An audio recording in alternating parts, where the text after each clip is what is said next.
हरे कृष्णा भक्ति रसामृत सिंधु। हाँ, आज हम अध्याय 9 जो भक्ति के सिद्धांतों पर आगे विचार, उसका पार्ट 2 है। अर्च विग्रह के पीछे पीछे चलना, ये एक पॉइंट है इस अध्याय में कि हमें जब भी जैसे कि भगवान का यात्रा निकलता है, तो ऐसे कार्तिक मंथ में बहुत लोग हरिनाम यात्रा निकालते हैं या रथ यात्रा भी निकलता है, तो भगवान के साथ साथ जो चलते हैं, भगवान के रथ के साथ साथ, तो उनको भविष्य पुराण में ऐसा कहा गया है कि यदि रथ यात्रा के समय अर्चविग्रह के आगे से या पीछे से अगर कोई जा रहे हो, तो अगर वो निम्न कुल में भी उत्पन्न हुआ हो, तो ये निश्चय है कि भगवान विष्णु के समान ऐश्वर्य प्राप्त करके उच्च पद तक पहुंचेगा। इस संसार में आप देखिए, हर कोई अमीर बनना चाहता है।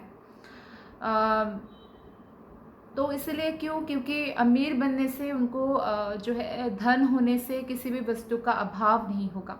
और जो और दूरदर्शी है ना, जो और दूरदर्शी है, वो क्या करते हैं, वो विष्णु लोक जाने की कोशिश करते हैं या कृष्ण लोक जाने की कोशिश करते हैं, क्योंकि वहाँ पे उनको भगवान के समान, जैसे विष्णु के समान बताया गया है भविष्य पुराण में कि विष्णु के समान ऐश्वर्य प्राप्ति होता है। तो इस मुक्ति को बोलते हैं सार्ष्टी, कि भगवान के समान ऐश्वर्य प्राप्त होना।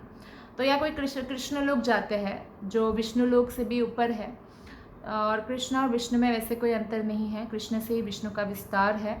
तो वहाँ पे भी क्या है, किसी भी चीज़ की कोई कमी नहीं है, कोई चिंता नहीं है, आनंद ही आनंद है, प्रेम ही परम धन है। तो इसलिए हम देख सकते हैं कि ये ज़्यादा बुद्धिमानी का काम है कि हम भगवान की भक्ति करें और यात्रा आदि में जो है भाग लें पूर्ण उत्साह के साथ। विष्णु मंदिर या तीर्थ स्थानों की यात्रा, पुराणों में कहा गया है कि जो व्यक्ति वृंदावन, मथुरा, द्वारका, जगन्नाथपुरी, बद्रीनाथ, रामेश्वरम, ऐसे जो हरिद्वार, ऐसे जो तीर्थों की यात्रा करते हैं, वो वास्तव में बहुत धन्य है।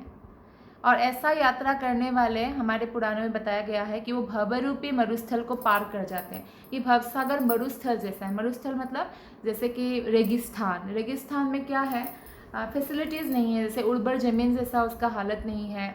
और पानी, अगर आप रेगिस्तान में है जहाँ धूल ही धूल है, तो बालू ही बालू है, तो वहाँ बहुत दूर तक आपको पानी भी नहीं मिलेगा। कई बार आपको ऐसा लगेगा, मरीचिका दिखेगा कि अच्छा पानी है शायद, लेकिन पास में जाएंगे तो वो पानी नहीं है ना। तो इसका मतलब है कि भौतिक संसार में भी ठीक ऐसा ही है। हमें ऐसा लगता है दूर में कि मैं इतना स्ट्रगल कर लूँ, मैं इतना प्रयास कर लूँ तो दूर में मुझे सुख मिलेगा, लेकिन एक्चुअल सुख नहीं मिलता है। हर समय हमें कुछ ना कुछ परेशानियाँ, चिंता, एंग्जाइटी, हताशा, निराशा घेरे रखते हैं। जब तक किसी का मन कृष्ण में पूरी तरह स्थित नहीं होता है, वो पूरी तरह चिंता से मुक्त नहीं हो सकता है। तो इसलिए ये भवरूपी मरुस्थल को अगर पार करना है हमें, तो क्या करना होगा, हमें भगवान की मंदिर की, तीर्थ स्थानों की यात्रा करना चाहिए। और ऐसी यात्रा हमें गुरु के साथ या वैष्णवों के साथ जाना चाहिए, साधु संग में यात्रा करना चाहिए। अगर सिर्फ फैमिली के साथ जाते हैं और अगर फैमिली के कोई मेंबर भक्त ही नहीं है, तो उनको भक्ति में इंटरेस्ट नहीं होगा, उनको साइट सीन्स में या उनको कोई कथा सुनने में इंटरेस्ट नहीं होगा। लेकिन अगर भक्तों के मेजोरिटी में जाते हैं, तो फैमिली जो भक्त नहीं है वो भी भक्त बन जाते हैं। ये प्रभाव है साधु संग का। साधु संग सर्वशास्त्रे काय, लव मात्रा साधु संग सर्व सिद्धि है। तो साधु संग करने के लिए सभी शास्त्रों का मत है, और अगर कोई थोड़ा सा भी साधु संग करते हैं, उसका सर्व सिद्धि हो जाता है, वो पूरी तरह सफल हो जाता है अपने मनुष्य जीवन में। तो इसलिए हमें साधु संग करने का प्रयत्न करना चाहिए। ऐसे भी कोई भी व्यक्ति पूरे साल में एक बार कहीं ना कहीं घूमने तो जाते हैं, साल में नहीं जाते, 2 साल में जाते हैं। तो हम चूज़ करें ऐसे तीर्थ स्थलों को जहाँ आपको सुंदर वातावरण, प्राकृतिक सुंदरता तो मिलेगी ही मिलेगी, और साथ में भगवान का दर्शन, साधुओं की कथा, प्रवचन, ये सब भी मिलेगा, जिससे आपका जो कॉन्शियसनेस है वो बहुत प्योर हो जाएगा, शुद्ध हो जाएगा। जैसे आप कभी अगर बद्रीनाथ गए होंगे जैसे, तो आपको ऐसा लगेगा कि किस जगह पे मैं आ गया हो, लाइक दैट। क्योंकि चारों तरफ पहाड़ से घिरा हुआ है। मैं जब बद्रीनाथ गई थी तब तक रात हो गया था, पहुँचते पहुँचते काफ़ी लंबा रूट होता है बस से। तो फिर जब पहुँची तो उस दिन पूर्णिमा था और चंद्र जो है बर्फीली पहाड़ पर जब पड़ता है और ऐसा लगेगा कि बस अंदर ना जाओ, रात भर बाहर ही रहो। सो इतना सुंदर प्राकृतिक वातावरण भी इतना सुंदर, और आध्यात्मिक वातावरण तो और उससे कहीं ज़्यादा सुंदर है। तो ऐसे स्थानों को चुने तो हमें क्या होगा कि जैसे पवित्र नदियों में स्नान करना, जैसे आप गंगा में स्नान किया, यमुना में स्नान किया, नर्मदा, कावेरी, तो ऐसे पवित्र नदियों में जब आप स्नान करते हैं तो उससे हमारा जो मन है वो चार्ज हो जाता है भगवान की भक्ति करने के लिए। और जो भगवान के भक्त हैं वो समस्त भयों से मुक्त हो जाते हैं धीरे धीरे, और उनका जीवन एकदम सफल होता है। हरि भक्ति सूर्योदय में भगवान कृष्ण के मंदिरों में जाने के लाभों का वर्णन आया है। जैसा कि बताया गया है कि वृंदावन, मथुरा, द्वारका में जो भी जाते हैं विविध मंदिरों का दर्शन का लाभ उठाते हैं, तो हरि भक्ति सूर्योदय का कहना है कि जो लोग कृष्ण भावना भावित शुद्ध भक्ति से प्रेरित होकर मंदिर में विष्णु के अच्छे विग्रहों का दर्शन करने जाते हैं, वह अपनी माता के गर्भ रूपी जो बंदी गृह है वो पुनः प्रवेश नहीं करना पड़ता। वो बंदी गृह है, आत्मा उसमें बंदी होके फंस जाता है। 9 महीने तक उल्टा लटक के रहना पड़ता है, अंधेरा एकदम, कीड़े हैं, कीड़े काटते हैं तो बार बार बेहोश हो जाते हैं। और जब माता की योनि से निकलते हैं, माता को तो बहुत कष्ट होता है, लेकिन माता से ज़्यादा कष्ट बच्चे को होता है, क्योंकि बच्चे का बॉडी बहुत कोमल होता है और ऐसे हड्डियों के बीच में से उसको निकलना होता है। तो कहने का तात्पर्य है कि जीवात्मा का कष्ट के बारे में श्रीमद् भागवतम में भी कपिल मुनि अपने माता देवाहुति को बताते हैं कि किस प्रकार जीवात्मा को माता के गर्भ में कष्ट भुगतना पड़ता है। तो ये बंदी गृह है, और इसलिए इस बंदी गृह में आपको फिर से प्रवेश नहीं करना पड़ेगा अगर भक्ति पूर्वक भगवान कृष्ण के, विष्णु के दर्शन करने के लिए मंदिरों में हम जाएंगे। बद्धात्मा जन्म के समय माता के गर्भ में रहने के कष्ट को भूल जाता है। जैसे वो बाहर आता है, बड़ा होता है, जैसे हम लोग हैं, माता के गर्भ में क्या कष्ट हुआ हमें अभी कौन सा याद है, या पूर्व जन्म में मृत्यु के समय क्या कष्ट हुआ था हमें क्या याद है। तो ये भी एक प्रकार से ब्लेसिंग्स है भगवान का। अगर हम भूलेंगे नहीं पूर्व जन्म, तो इस जन्म के कर्तव्य को हम निभा ही नहीं पाएंगे। तो इसी प्रकार से जैसे हमारे जीवन में कुछ भी दुखजनक परिस्थिति होता है, बहुत दिक्कत होता है स्टार्टिंग में, और समय के साथ साथ जो है वो नॉर्मल हो जाता है। कई बहुत प्रियजनों को भी खोते हैं, अगर जैसे एक साथ मान लीजिए 70 साल भी बिताए, लेकिन एक दिन 100 साल होने पर उनको जाना ही होता है, तो उसमें बहुत कष्ट होता है। तो जैसे मैंने आज ही एक माता जी से बात किया जिन्होंने हाल ही में अपने पति को खोया है। वो रिटायर्ड है, लेकिन फिर भी उनको इतना कष्ट हो रहा है, माइंड इतना डिस्टर्ब्ड है, महीना हो गया फिर भी। ऐसा क्यों होता है? क्योंकि प्रियजनों को खोने का जो दुख है वो बहुत पीड़ादायक है, वो बहुत भयानक है।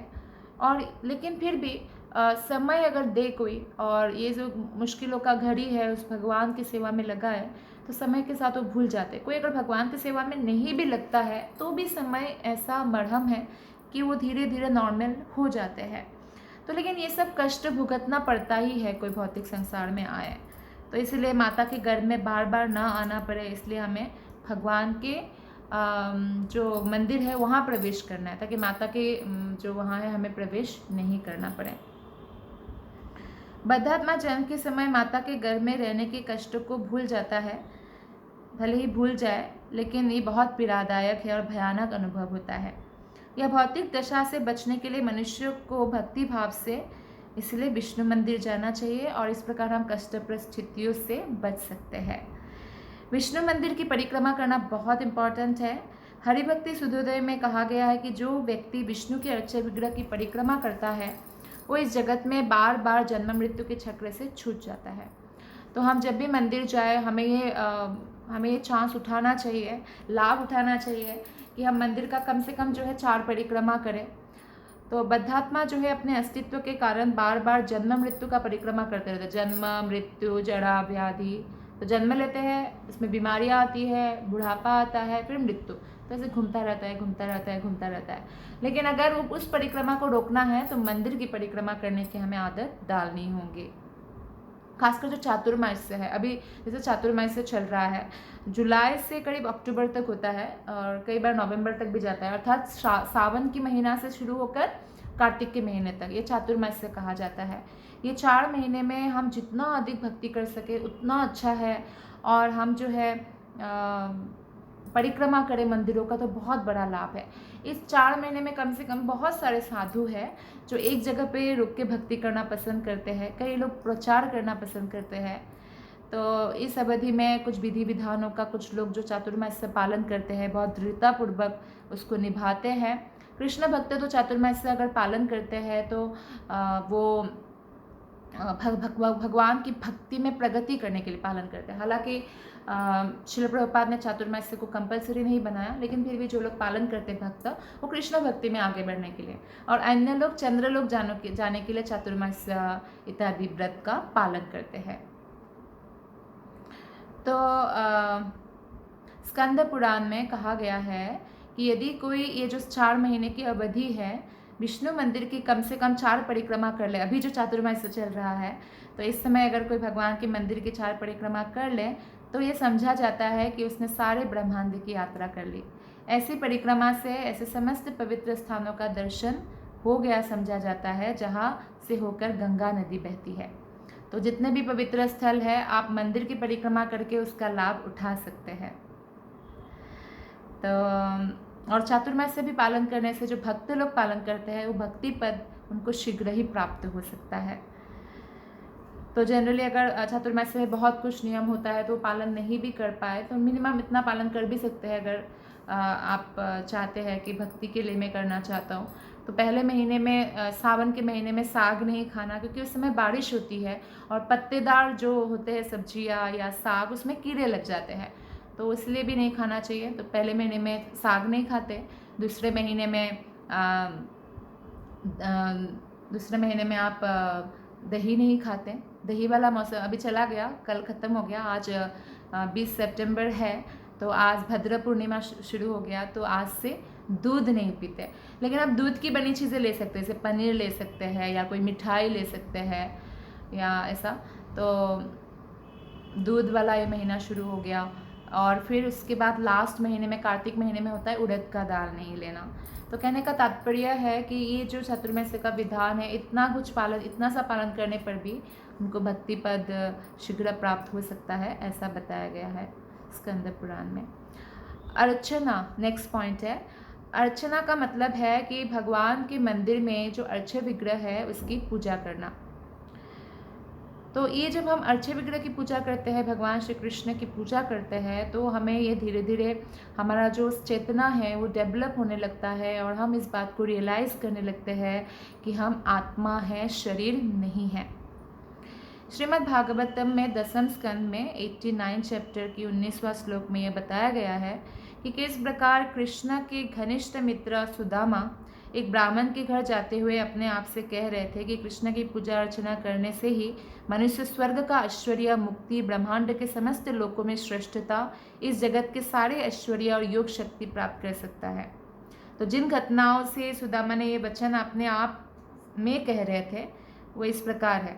श्री कृष्ण ने अपने मित्र सुदामा को आदेश दिया था कि किसी ब्राह्मण के घर जाकर कुछ भोजन मांग लाए, क्योंकि एक्चुअली क्या हुआ था, जो ब्राह्मणी लोग हैं ना, तो ब्राह्मणी लोग हमेशा कृष्ण के बारे में सुनती थी, तो उनको बहुत इच्छा होता था कि हम भगवान श्री कृष्ण से जो है कैसे भी मिले, लेकिन वो घर छोड़ के तो नहीं जा सकती थी ना इतना दूर अकेले मिलने। तो हमेशा लेकिन इच्छा को कभी भी वो जो है वो नहीं होने दिया, हमेशा मिलने की इच्छा अपने मन में रखा। तो भगवान श्री कृष्ण एक दिन गैया चराते चराते बहुत दूर चले गए। किस साइड चले गए? जहाँ वो ब्राह्मणी लोग रहती थी, अपने भक्तों को दर्शन देने के लिए। तो इतना दूर गए तो उन सारे बच्चे ही है, बच्चों को जल्दी जल्दी भूख भी लगता है, तो वो भूख लग गया। तो उन्होंने बोला, कृष्ण हमारे पेट में तो चूहे दौड़ रहे हैं, आप कुछ करो, बहुत भूख लग रहा है। तो कृष्ण ने कहा अपने मित्र से कि जाओ, वहाँ पे कुछ ब्राह्मण जो है वो यज्ञ कर रहे हैं, तो उनसे जो है कुछ खाने पीने का मांग लाओ, यज्ञ में तो बहुत सामान होता है। तो सुदामा को इस प्रकार आदेश दिया अपने मित्र को कि वो किसी ब्राह्मण के घर जाकर कुछ भोजन मांग लाए। तो ब्राह्मण लोग जो है एक महान यज्ञ कर रहे थे और वो यज्ञ किया जाता है स्वर्ग जाने के लिए। तो उनको बोला कि तुम लोग जाके मेरा और बलराम भैया का नाम लेना कि कृष्णा और बलराम भूखे हैं, उनके लिए कुछ खाने को दे दो। जब सुदामा वहाँ गए तो ब्राह्मण ने तो कुछ भी देने से मना किया, उन्होंने तो बच्चों पर ध्यान ही नहीं दिया, बालकों पर। तो फिर वो लोग वापस आए और बात बताया कि देखिए ब्राह्मण लोग तो कुछ भी नहीं दिया हमें। तो कृष्ण ने कहा अब उनकी पत्नियों के पास जाओ, ब्राह्मणी के पास। तो फिर वो लोग ब्राह्मणी के पास जाके कुछ मांगते हैं। जैसे ही ब्राह्मण पत्नियों ने सुना कि कृष्ण को कुछ भोजन चाहिए तो उन्होंने तुरंत भोजन की बहुत सारे स्वादिष्ट जो है इतना बड़ा बड़ा पतीला में लेकर जो है वो जाते हैं जहाँ कृष्ण है, कृष्ण का दर्शन करने जाते हैं। तो ये ही सुदामा जब ब्राह्मण के घर जा रहे थे तो अपने आप से कह रहे थे कि कृष्ण की पूजा अर्चना करने से मनुष्य स्वर्ग के ऐश्वर्य, जिस स्वर्ग के ऐश्वर्य के लिए वो लोग यज्ञ कर रहे थे, जो कृष्ण स्वयं है वहाँ पे, वो तो आसानी से मिल सकता है। कृष्ण भोजन मांग रहे हैं, आप दे दीजिए। आपको सुदामा याद है ना, जो एक मित्र है, जो विप्र है, सुदामा विप्र है, जो वो गुरुकुल में कृष्ण के साथ पढ़ाई किया था। कृष्ण तो सिर्फ 64 डेज ही गुरुकुल में थे, 64 दिन में 64 कला सीख गए। इतने में इनसे मित्रता हो गई थी। तो फिर उनकी पत्नी ने कहा कि हमारी इतनी गरीबी अवस्था है, कृष्ण के पास क्यों नहीं जाते, वो तो द्वारका के राजा है। तो फिर वो कृष्ण के पास जाते हैं पर कुछ भी नहीं मांगते। और कृष्णा जो उनकी बीबी ने दूसरों के घर से मांगकर कुछ चुड़वा दिया था, उसी को कृष्ण खाते। एक बार खाने से उनको इतना सारा ऐश्वर्य प्राप्त हो जाता है। तो कृष्ण की कुछ भी सेवा करने से कृष्ण अपने बच्चों, अपने बच्चों मतलब अपने जो भक्त है, तो अपने भक्तों की बहुत छोटी सी भेंट को ही बहुमूल्य मानते हैं और खुद का दिया हुआ बड़ा बड़ा वरदान को भी तुच्छ मानते हैं। ये भगवान श्री कृष्ण की स्पेशल जो है गुण है, विशेष गुण है, वो भक्त वत्सल है। तो इसलिए हमें भगवान इसलिए ये सुदामा ब्राह्मण के घर जब जा रहे थे तो कह रहे थे कि कृष्ण की पूजा करने से तो मनुष्य स्वर्ग का ऐश्वर्य भी प्राप्त कर सकते हैं, मुक्ति भी प्राप्त कर सकते हैं, ब्रह्मांड के समस्त लोकों में श्रेष्ठता प्राप्त कर सकते हैं, इस जगत के सारे ऐश्वर्य तथा योग शक्ति प्राप्त कर सकता है। तो फिर जब कृष्ण ही सामने हैं तो फिर ये लोग क्या यज्ञ कर रहे थे। तो फिर ब्राह्मण पत्नियां लेकिन जो है सरल थी और भगवान के भक्तिन थी, तो वो लोग सारा खाने पीने का सामान लेके कृष्ण के पास पहुंच गई। विष्णु रहस्य में भी कहा गया है कि इस लोक में जो भी व्यक्ति विष्णु की पूजा में संलग्न है वो आसानी से वैकुंठ लोक अर्थात ईश्वर के नित्य आनंदमय साम्राज्य को प्राप्त कर सकता है। तो भगवान कृष्ण की सेवा में हमें संलग्न रहना है, कैसे भी हमारा मन करे चाहे ना करे, हमें कभी भी भक्ति नहीं छोड़ना है। नेक्स्ट पॉइंट यहाँ पे है कि भगवान की सेवा करना। तो विष्णु रहस्य में कहा गया है कि जो व्यक्ति भगवान की सेवा का वैसा ही प्रबंध करता है जैसा कि राजा के लिए उसके सेवक करते हैं, तो मृत्यु के बाद निश्चित रूप से कृष्ण के धाम जाते हैं। जैसे राजा के जो सेवक होते हैं वो बहुत राजा के प्रति जो है शरणागत होते हैं। कई बार ऐसा होता है कि कोई गुप्तचर राजा ने नियुक्त किया और राजा को पता चला कि कुछ गुप्तचर का पकड़े जाने का है, तो राजा अगर बोल दे कि विष पी लो तो खुशी खुशी पी लेते हैं और उनको निश्चित रूप से अच्छा गति मिलता है। क्योंकि कोई भी शूद्र अगर जैसे उच्च जाति की सेवा करते हैं, शूद्र मतलब कार्य से कोई भी अगर जैसे कार्य और गुण से है शूद्र, उनका बात कर रहे हैं, इसमें कोई जातिवाद की बात नहीं है। तो वो अगर जैसे किसी ब्राह्मण की सेवा करे, क्षत्रिय की सेवा करे, तो ये अच्छा माना जाता है। क्योंकि ब्राह्मण का कार्य है भगवत ज्ञान देना और यज्ञ आदि करना, क्षत्रिय का कार्य है लोगों की रक्षा करना, वैश्य का कार्य है कि देश का इकोनॉमिक डेवलपमेंट के लिए बिजनेस करना, खेती बाड़ी करना, गाय पालन करना आदि, या ये सब है। और शूद्र का कार्य है कि इन तीनों वर्णों की सेवा करना। तो इसमें जैसे कि राजा की सेवा जैसे सेवक करते हैं एकदम शरणागत होकर, ऐसे कृष्ण की सेवा हमें ऐसे शरणागत होकर करना चाहिए। तो अगर आप भारत में देखेंगे भव्य भव्य मंदिर है, भगवान का मंदिर राजा के महल जैसा होता है। क्यों? क्योंकि एक्चुअली राजा के महल से भी बहुत भव्य होना चाहिए और ऐसा है भी कई जगह पर। क्यों ऐसा? क्योंकि भगवान जो है वो समस्त भौतिक और आध्यात्मिक जगत के जो है महाराजा है, इसलिए। तो वहाँ पे भगवान की पूजा ऐसे ही किया जाता है। आपने आपने सुना होगा कि राजा लोगों के राजसभा में पहले राजा के गुणगान गाने वाले लोग होते थे, है ना। तो राजा के गुणगान गाने वाले लोग जैसे होते हैं, तो उनको राजा के गुणगान गाने से तो उनको भगवत धाम नहीं मिलेगा, लेकिन कृष्ण के गुणगान गाने से हमें भगवत धाम मिलेगा। तो इसलिए जैसे राजा के गुणगान गाते हैं लोग, ऐसे हमें कृष्ण के गुणगान गाना चाहिए, यह बताया गया है यहाँ पे। और नारदीय पुराण में कहा गया है, यदि कोई भगवान के मंदिर में कुछ भी क्षण रुकता है तो निश्चय ही ईश्वर का दिव्य धाम प्राप्त होता है। तो ऐसा नहीं कि हम मंदिर जाए, भाग भाग के दर्शन किए और निकल गए, ऐसा नहीं होना चाहिए। हमें थोड़ा सा समय बैठना चाहिए, नहीं भी बैठ पा रहे, बैठने की जगह नहीं है, खड़े होना चाहिए, हाथ जोड़कर भगवान का दर्शन करना चाहिए, प्रार्थना करना चाहिए, तो थोड़ा समय रुकना चाहिए। तो इससे क्या होता है कि जैसे हम परिक्रमा भी करते हैं ना भगवान के, जैसे भगवान के सामने से ऐसे क्लॉकवाइज भगवान के राइट साइड से ऐसे परिक्रमा किया मंदिर का, जब हम भगवान के सामने फिर आते हैं ना, फिर रुक के हमें प्रणाम करना चाहिए ऐसे, या दंडवत जो भी करना चाहिए, लेकिन रुकना चाहिए थोड़ी देर, फिर परिक्रमा दूसरा, फिर तीसरा, ऐसे ऐसे करना चाहिए। तो इस तरह से अगर कोई करता है तो दिव्य धाम को प्राप्त होता है। तो निष्कर्ष यह निकलता है कि समाज के धनी पुरुषों को सुंदर मंदिर बनवाने चाहिए। धनी धन है, तो ये धन किसका है, ये लक्ष्मी किसका है, धन मतलब लक्ष्मी, लक्ष्मी कृष्ण की है, विष्णु की है, तो उनकी सेवा में लगाना चाहिए। भगवान की सेवा में जब हम हमारे पास जो धन आता है वो लगाते हैं तो कृष्ण बहुत प्रसन्न होते हैं, उनको बहुत सारा कृपा मिलता है। तो इसलिए धनी पुरुषों को सुंदर मंदिर बनवाने चाहिए और अपने वहाँ पे वो विष्णु पूजा का प्रबंध भी करना चाहिए। उनके पैसों को वो प्रचार में लगाना चाहिए। तो ये उनके पास जो धन है उसका सही इस्तेमाल है।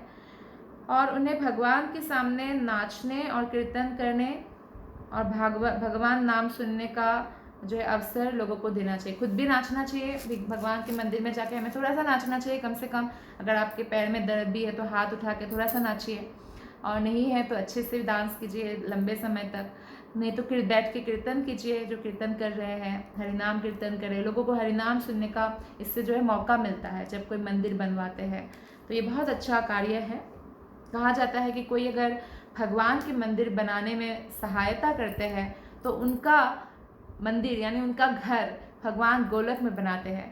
तो ये बहुत अच्छा है कि अगर कोई इस तरह से सोचे और भगवान के मंदिर बनाए, और जिससे बहुत सारे लोग, सैकड़ों हजारों लोग उस मंदिर में आए और भगवान नाम का कीर्तन करें, नाचे, तो उसका लाभ भी उसको मिलता है, क्योंकि उसके सहायता के कारण जो है इतने सारे लोगों तक प्रचार पहुंच रहा है। इस तरह हर एक व्यक्ति को ईश्वर के धाम तक जाने का अवसर प्राप्त हो सकेगा। दूसरे शब्दों में एक सामान्य व्यक्ति भी ऐसे मंदिर में जाकर सर्वोच्च वर प्राप्त कर सकता है। उन भक्तों के विषय में तो क्या कहना जो पूर्णतया कृष्ण भावना भावित होकर ईश्वर की सेवा में निरंतर लगे रहते हैं। तो जो 24 घंटा लगे रहते हैं, फिर उनके समान तो सौभाग्यशाली कोई भी नहीं है। तो इस संबंध में श्रीमद् भागवतम में 4th कैंटो में है, राजा पृथु अपनी प्रजा से कहते हैं, हे नागरिकों, ध्यान रहे कि भगवान हरि ही समस्त पतित बद्धात्माओं के वास्तविक मोक्षदाता है। तो जो राजा होते हैं उनको प्रजा को इस प्रकार से संबोधन करना चाहिए। आजकल तो रेडियो भी, बहुत पहले रेडियो लोग बहुत सुनते थे, अभी तो हर जगह इंटरनेट है, इतने सारे सोशल वो है, मीडिया है और सब कुछ है। तो राजा क्या करना चाहिए, प्रजा को संबोधन करना चाहिए और भगवान विष्णु की भक्ति करने के लिए प्रेरित करना चाहिए।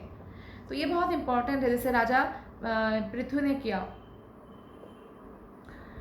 क्योंकि भगवान विष्णु ही एकमात्र मोक्षदाता है। बद्धात्माओं के उद्धार का यह कार्य कोई अन्य देवता जो है नहीं कर सकते, ये शिक्षा देना भी आवश्यक है, क्योंकि देवतागण स्वयं बद्ध है। स्वर्ग भी है तो वो भौतिक जगत है, तो भौतिक जगत में जो भी रहते हैं वो सब बद्ध होते हैं। तो आपका हाथ अगर बंधा हुआ है और सामने वाले का हाथ बंधा हुआ है तो आपका हाथ सामने वाला नहीं खोल सकते हैं, जिसका हाथ खुला हुआ है वो खोल सकते हैं। तो ऐसे ही भगवान विष्णु ही केवल हमें मोक्ष प्रदान कर सकते हैं। विष्णु के अंगूठे से जो बहने वाला गंगा नदी है, उसका जो जल है पृथ्वी लोक और अन्य लोकों में गिरता है और बद्ध पापात्माओं का उद्धार करता है, क्योंकि गंगा जल एक्चुअली भगवान का चरणामृत है। क्योंकि उसमें भगवान के चरणों में चढ़ा हुआ तुलसी का सुगंध और चरण रज भी होता है। ब्रह्मा ने अपने कमंडलों में से जब भगवान का चरण पखारा था, जब उन्होंने बलि महाराज के पास जाकर जब पूरा ब्रह्मलोक तक नाप लिया था, तो इस तरह से जो है गंगा नदी में स्नान करने वालों को भी भक्ति मिलती है। अतएव ऐसे पुरुषों के उद्धार के विषय में क्या कहा जाए जो सदैव भगवान की सेवा में लगे रहते हैं। तो इसलिए अगर कोई बहुत जन्मों से भी पाप कर रहे हैं, अगर वो कृष्ण की सेवा में लग जाते हैं और ऑटोमेटिकली उनका पाप करना बंद हो जाएगा और उनका मुक्ति निश्चित है, गारंटेड है। दूसरे शब्दों में अच्छे विग्रहों की पूजा में निरत व्यक्ति अपने पूर्व जन्मों के पाप को कम कर सकते हैं, और जब पाप कम होता है ना, हमारा दुख नष्ट हो जाता है। तो इसलिए विधि विधानों का हम गंभीरता से पालन करना चाहिए। मन करे ना करे, हमें कोशिश करते रहना चाहिए। कभी भी कोशिश से, जैसे कोशिश तो क्या है, इतना दिन अब क्या अब छोड़ दिया मैंने, ऐसा नहीं, हमेशा कोशिश करते रहिए। गायन, भगवान की गुणगान गायन, भगवान की कीर्तन गायन, लिंग पुराण में भगवान विषयक महिमा गान और गायन का उल्लेख मिलता है। यह इस प्रकार है, जो ब्राह्मण भगवान की महिमा के गायन में निरंतर लगा रहता है, वो अवश्य ही भगवान के लोक को जाता है। भगवान कृष्णा इस गायन को शिव जी द्वारा की गई स्तुतियों से भी अधिक सम्मान प्रदान करते हैं। शिव जी भगवान कृष्ण को बहुत बहुत बहुत प्रिय है, वो वैष्णवों में श्रेष्ठ है, वो स्तुतियाँ निरंतर करते रहते हैं भगवान के लिए। लेकिन अगर कोई भक्त उनके गुणगान करते हैं तो ऐसा बताया गया है लिंग पुराण में कि शिव जी जो स्तुति करते हैं उससे भी ज़्यादा सम्मान प्रदान करते हैं भगवान, बहुत प्रसन्न होते हैं। संकीर्तन मतलब, नेक्स्ट पॉइंट है संकीर्तन। संकीर्तन मतलब साथ में मिलके कृष्ण का कीर्तन करना, और जैसे उच्च स्वर में करना तो और अच्छी बात है। जैसे वो लोग कीर्तन करते हैं मिलजुल के ग्रुप में, भले 5 हो, 10 हो, 15 हो, परिवार के सब लोग भक्त है, जो 4 ही मेंबर हो तो मिलकर कम से कम 10 मिनट 15 मिनट तो कीर्तन कर ही सकते हैं हरे कृष्ण महामंत्र का। तो ये सामूहिक उच्चारण है भगवान के नाम का, इससे भगवान बहुत प्रसन्न होते हैं। और ऐसे कहा भी गया है कि तारो मध्य सर्वश्रेष्ठ नाम संकीर्तन।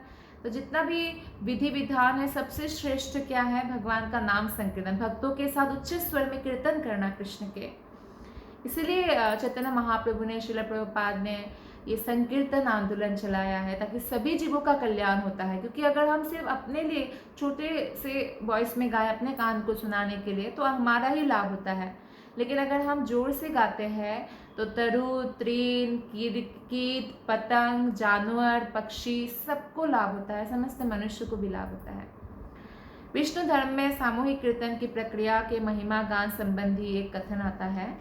हे राजा, कृष्ण शब्द इतना शुभ है कि जो भी इस पवित्र नाम का कीर्तन करता है वो अनेकानेक जन्मों से चले आ रहे पाप कर्मों से फलों से तुरंत छूट जाता है। तो हम जहाँ भी जाएं, मंदिर में जाएं, हमें कीर्तन करना चाहिए और तालियों की सेवा करते हुए करना चाहिए। क्योंकि जब हम तालियां बजाते हैं ना, तो हमारे में जो पाप बैठे रहते हैं ना, वो उड़ जाता है।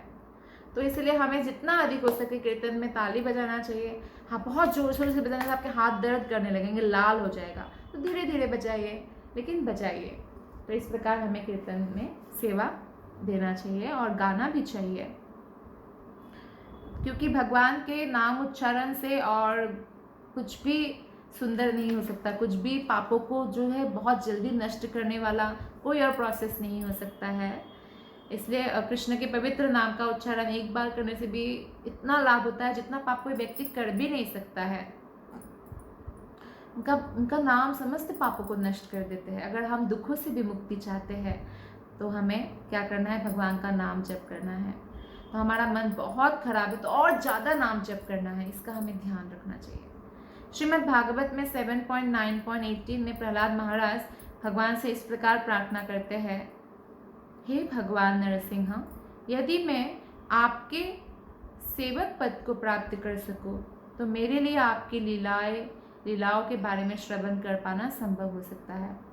तो सेवक पद मतलब हम सब भगवान के सेवक ही है, फिर भी हमें इच्छा करना चाहिए कि हम भगवान के सेवक बने, क्योंकि हमारा मन हमेशा मिथ्या धारणा में रहते कि मैं शरीर हूँ, शरीर हूँ, शरीर हूँ। तो सेवक पद पर प्राप्त करने से एक्चुअली हमारा श्रवण करने का जो है वो एक उत्कंठा, इच्छा वो बढ़ जाता है जब हम अपने आप को भगवान के सेवक समझने लग जाते हैं, क्योंकि भगवान ही हमारे परम मित्र और परम आराध्य है। कृष्ण की जो लीलाएं है वो दिव्य है, और कृष्ण की लीलाओं का श्रवण करने मात्र से सारे पाप कर्म दूर हो जाते हैं।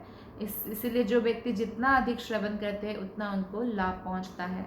अतः मैं उन पाप कर्मों की परवाह नहीं करूंगा, क्योंकि आपकी लीलाओं का श्रवण करने से भौतिक आसक्ति के कलमश से छुटकारा पा सकूंगा।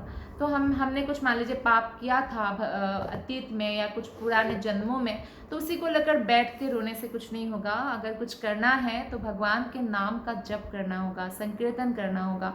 इससे हम उन समस्त कलमश और पाप से छुटकारा पा सकते हैं। भगवान की जो लीलाएं हैं उसके विषय में अनेक गीत है। जैसे कि यशोदा माता जब मक्खन निकालती थी तो भगवान की लीलाओं को खुद ही अपने आप ही कंपोज करती थी, गाना भी, कविता भी अपने आप गाती रहती थी, किसी से प्रशंसा की आशा में नहीं, बल्कि वो भगवान की उन लीलाओं को गा गा कर वो बहुत आनंद महसूस करती थी। इसलिए जैसे कि कुछ उदाहरण है कि भगवान की लीलाओं के विषय में अनेक गीत है। ब्रह्मा जी द्वारा गाया गया जो ब्रह्म संहिता है वो गीत है, तो हमें रोज ब्रह्म संहिता भी हो सके तो गाना चाहिए, श्रवण करना चाहिए। नारद मुनि ने गाया नारद पंचरात्र, सुखदेव गोस्वामी ने गाया श्रीमद् भागवतम। ये जो श्रीमद् भागवतम की ये जो श्लोकाज है, ये सब क्या है? भगवान की महिमा गान ही तो है। यदि कोई व्यक्ति इन गीतों को सुनता है तो भवबंधन से आराम से, सरलता से छूट सकता है। इन इस गीतों का श्रवण करने में कोई कठिनाई नहीं होनी चाहिए। वे लाखों वर्षों से चले आ रहे हैं और लोग आज भी उनसे लाभ उठा रहे हैं। श्रीमद् भागवत में नारद मुनि अपने शिष्य व्यासदेव से कहते हैं कि हे व्यास, यह जान लो कि ऐसे सारे लोग जो तपस्या, वेद अध्ययन करते हैं, यज्ञ करते हैं, वेद स्तुतियों का उच्चारण करते हैं, दिव्य ज्ञान के चिंतन करते हैं और दान देते हैं, बहुत दानी लोग होते हैं, तो वे सभी अपने इन पुण्य कर्मों के द्वारा भक्तों का सानिध्य चाहते हैं। तो ये सब जो कार्य है ये भक्तों का सानिध्य चाहने के लिए, भक्तों का सानिध्य हमें मिले, ये भगवान के प्रति एक प्रार्थना है। ये हम जो भी कार्य कर रहे हैं हम साधु संग चाहते हैं। बड़े से बड़े भक्त भी भगवान शिव भी हमेशा भगवान से कुछ मांगना हो तो क्या मांगते हैं? ये भगवान मुझे आपके भक्तों का सानिध्य दीजिए। मार्कंडेय ऋषि ने भी यही मांगा, ध्रुव महाराज ने, प्रहलाद महाराज ने भी यही मांगा। तो हमें भी भगवान के भक्तों के संग हमेशा मांगना चाहिए। तो इस प्रकार जो है भक्तों का संग हमारे साथ रहेगा तो हम भक्ति में हमेशा लगे रहेंगे। तो इस प्रकार भक्तों के संग में हमें भगवान की महिमा कीर्तन करने का हमेशा सुविधा मिलता रहेगा। यहाँ यह इंगित हुआ है कि भगवान का कीर्तन एवं महिमा गायन ही जीव का परम कार्य है। ये जीव का परम कार्य है। इससे बड़ा कर्तव्य और जीवात्मा का कुछ भी नहीं, भगवान की महिमा गाना जितना उनका कर्तव्य है। नेक्स्ट पॉइंट है जप। जप जो हम करते हैं ना, हरे कृष्ण कृष्ण कृष्ण हरे हरे, हरे राम राम राम हरे हरे।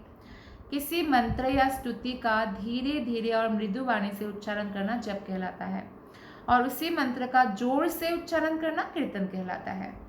जैसे महामंत्र है हरे कृष्ण, महामंत्र का अगर मृदु स्वर में से सुबह सुबह भक्त लोग मंगला के बाद जप करते हैं बैठ के, हरे कृष्ण कृष्ण कृष्ण हरे हरे, हरे राम राम राम हरे हरे, हरे कृष्ण कृष्ण कृष्ण हरे हरे, हरे राम राम राम हरे हरे, ये जप है। और जब हम उसको अच्छे स्वर में गाते हैं, जैसे हरे कृष्णा कृष्ण कृष्ण हरे हरे, तो ऐसे गाते हैं तो कीर्तन कहलाता है। कीर्तन से सबको लाभ होता है, जब से खुद को लाभ होता है। तो हमें खुद के लिए भी करना है, खुद की साधना भी करना है, 16 माला कम से कम हमें जप करना है और कीर्तन करना है। महामंत्र का प्रयोग जप और कीर्तन दोनों के लिए हो सकता है। जब जप किया जाता है तो वो निजी लाभ के लिए होता है, पर कीर्तन सुनने वाले को भी लाभ पहुंचाते हैं। तो पद्म पुराण में एक कथन है कि जो व्यक्ति धीमे स्वर में या उच्च स्वर में पवित्र नाम का उच्चारण करता है उसके लिए मुक्ति और स्वर्गिक सुख के मार्ग तुरंत खुल जाते हैं, वो समस्त दुखों से मुक्त हो जाते हैं। तो इसलिए हमें क्या करना चाहिए? हमेशा भगवान के नाम का जप करते रहना चाहिए। और अगर जैसे अभी ऐसे आप बस में ही जा रहे हैं या आप कोई भी ऐसा कार्य कर रहे हैं, मान लीजिए आप हाथ में माला लेकर जप नहीं कर सकते, लेकिन मन में तो जप कर सकते ही है ना। तो मुंह से बोल के कम से कम 16 माला जप करना है, और अन्यथा भी पूरा दिन हमें मन में भी हरिनाम का जप करना चाहिए, और ये हमारे लिए बहुत लाभदायक है। नेक्स्ट पॉइंट है निवेदन अर्थात विज्ञप्ति। स्कंद पुराण में भगवान के चरण कमलों में निवेदन विज्ञप्ति विषयक एक कथन है, जिसमें कहा गया है कि शांत भक्त 3 विधियों से कृष्ण के प्रति अपनी विज्ञप्ति कर सकते हैं। यानी अलग अलग रस है ना, शांत रस, दास्य रस, सख्य रस, वात्सल्य रस, माधुर्य रस। तो जो शांत भक्त है वो किस प्रकार कर सकते हैं? 3 विधियों से। पहला है संप्रार्थनात्मिका, भावपूर्वक प्रार्थना करते हुए कृष्ण से। दूसरा है दैन्य बोधिका, अपने आप को विनीत रूप से प्रस्तुत करते हुए। तीसरा है लालसामय, किसी सिद्धि की इच्छा करते हुए।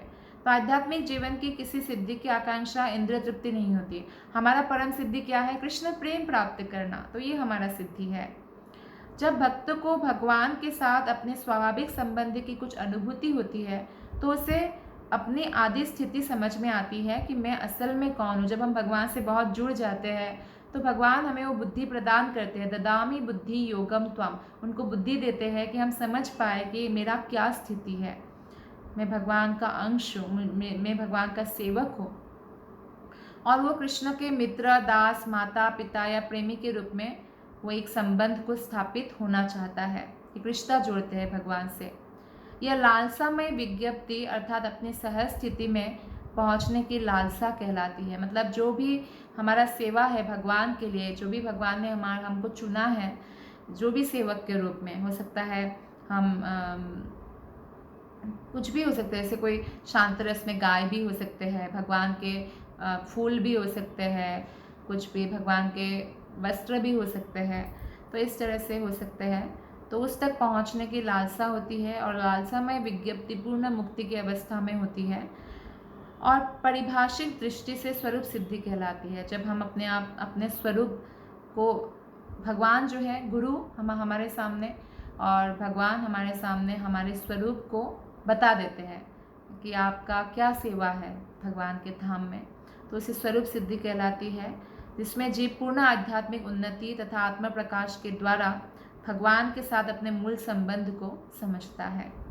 पद्म पुराण में भगवान से प्रार्थना करते हुए भक्त के द्वारा विज्ञप्ति का कथन मिलता है कि हे प्रभु, मुझे पता है कि युवतियों में युवकों के लिए स्वाभाविक स्नेह होता है और युवकों में युवतियों के लिए स्वाभाविक स्नेह पाया जाता है। मेरी आपके चरण कमलों में यही प्रार्थना है कि मेरा मन उसी तरह आपके प्रति आकृष्ट हो। तो ये ऐसी प्रार्थना बहुत सुंदर होता है कि हे भगवान, जैसे युवक का युवती और युवती के युवक के प्रति स्वाभाविक आकर्षण होता है, ऐसा ही मेरा आपके प्रति स्वाभाविक आकर्षण हो।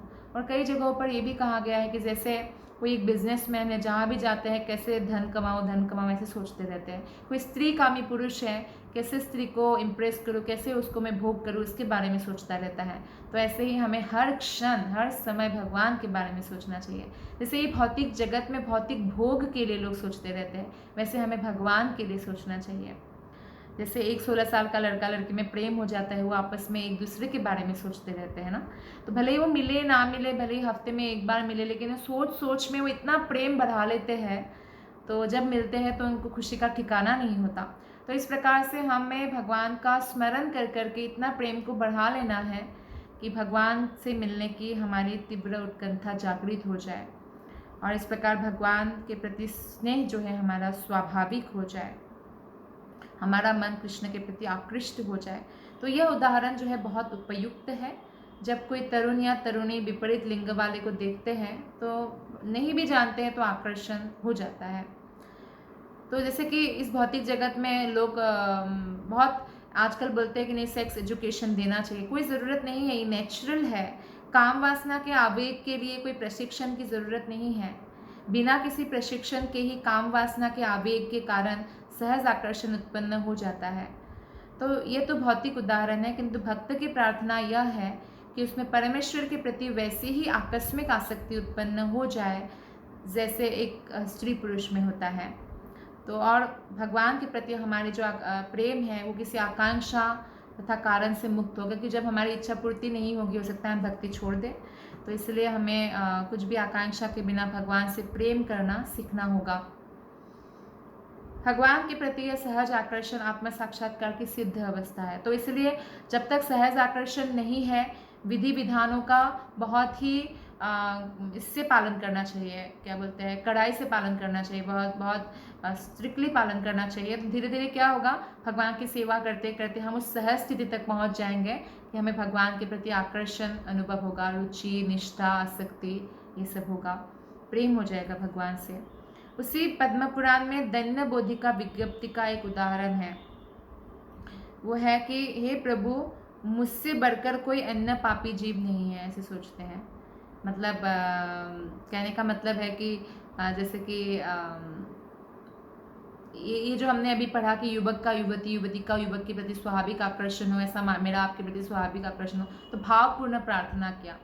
तो ये दैन्य मतलब खुद विनम्र होते हुए कि मेरे जैसा पापी कोई नहीं है। वो भजन है ना, श्री कृष्ण चैतन्य प्रभु दया करो मोरे,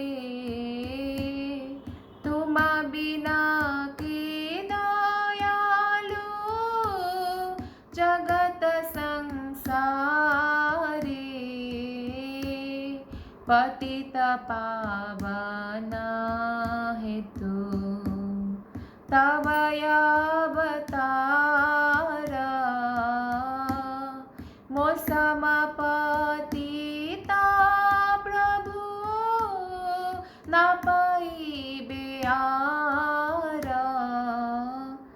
धन्य बोधिका विज्ञप्ति मतलब एकदम खुद को दीनहीन मानना, इतना विनम्रता कि हे भगवान, मेरे जैसा पतित कोई नहीं मिलेगा, तो आप पतित पावन हैं, पतितों के उद्धार करने के लिए आप आए हैं चैतन्य महाप्रभु बनकर, तो सबसे पहले मेरा उद्धार कीजिए क्योंकि मैं सबसे पतित हूँ। तो ऐसी भावना कि मुझसे बढ़कर कोई अन्य पापी जीव नहीं है, ना ही मुझसे बढ़कर कोई अपराधी है।